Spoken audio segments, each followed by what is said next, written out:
आज जो खबर हम आपके लिए लेकर आए हैं, उससे पूरी दुनिया हैरान है। हाल फिलहाल में ईरान इजराइल तनाव के बीच बहुत अधिक चर्चा में रहने वाले ईरान के राष्ट्रपति इब्राहिम रहीसी के हेलीकॉप्टर क्रैश में हुए आकस्मिक निधन से पूरी दुनिया न सिर्फ शॉक में है, बल्कि इस दुर्घटना पर कई तरह के सवाल भी उठ रहे हैं। लोग इसे एक हादसा ना मानकर हत्या करार दे रहे हैं। इस तरह के आरोप क्यों लगाए जा रहे हैं और कैसे और कहां घटी, ये दुर्घटना हम आपको विस्तार से बताते हैं। दरअसल ईरानी स्टेट मीडिया IRNA के मुताबिक ईरान के राष्ट्रपति इब्राहिम रईसी 19 मई की सुबह अजरबैजान के राष्ट्रपति इल्हाम अलीयेव के साथ एक बांध का उद्घाटन करने गए थे। इसे ईरान और अजरबैजान ने मिलकर बनाया है।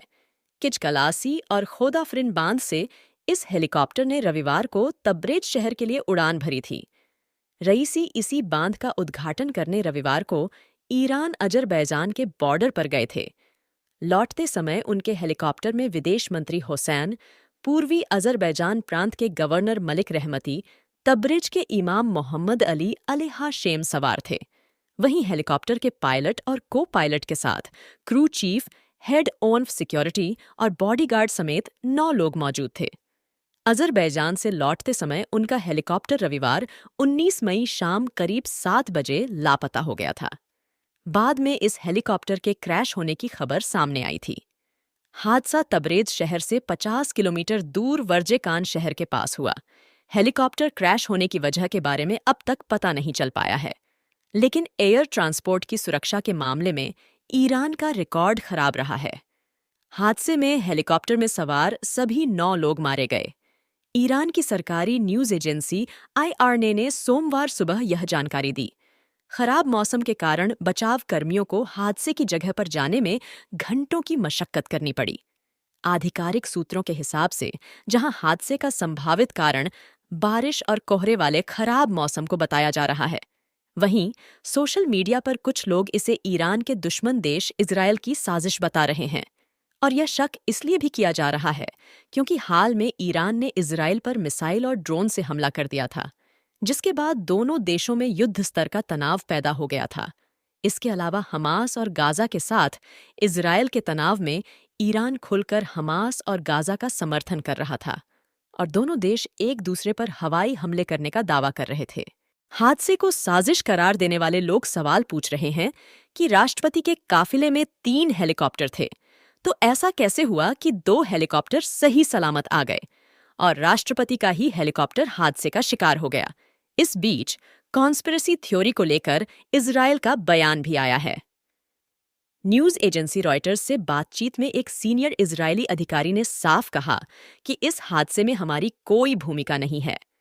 एक्सपर्ट्स ईरानी राष्ट्रपति की मौत के पीछे इजरायल की संलिप्तता से इनकार कर रहे हैं।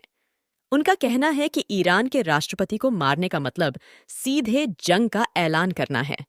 इजरायल हमेशा से ईरान की मिलिट्री और न्यूक्लियर से संबंधित लोगों को टारगेट करता रहा है, न कि हाई प्रोफाइल राजनीतिक शख्सियतों को।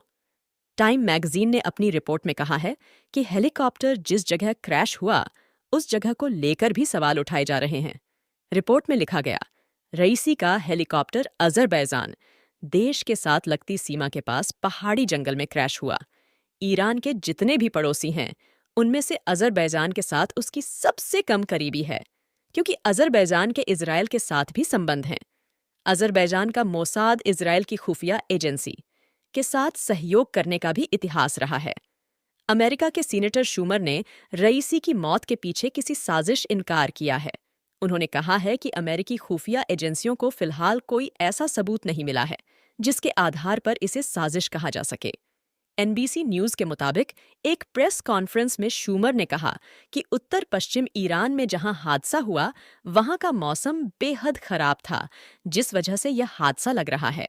मध्य पूर्व एशिया के शिया बहुल देश ईरान ने अपने 2 नेताओं को उस समय खोया है जब इजरायल के साथ उसके रिश्ते टकराव की सीमा तक बिगड़ गए हैं। वहीं अमेरिका ईरान के संबंधों में भी तनाव हैं। ऐसे में उपराष्ट्रपति मोहम्मद मुखबेर को अंतरिम राष्ट्रपति बनाया गया है।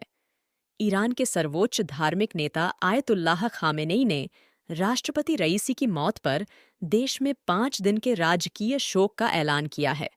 इधर भारत सरकार ने देश में 21 मई को एक दिन के शोक की घोषणा की है। इस दौरान राष्ट्रीय ध्वज को आधा झुकाया जा। भारत और ईरान के संबंध काफी दोस्ताना थे। भारत ईरान से बड़ी मात्रा में कच्चे तेल का आयात करता था और हाल ही में भारत ने रूस और ईरान के साथ मिलकर INSTC कॉरिडोर पर भी काम शुरू किया था। भारत इस दुख की घड़ी में ईरान के साथ है। बाकी ये महज एक हादसा था या हत्या, इसका तो आगे होने वाली पड़ताल में पता चल ही जाएगा। आज के वीडियो में बस इतना ही। ऐसे और वीडियोस देखने के लिए हमारे चैनल को सब्सक्राइब कीजिए। धन्यवाद।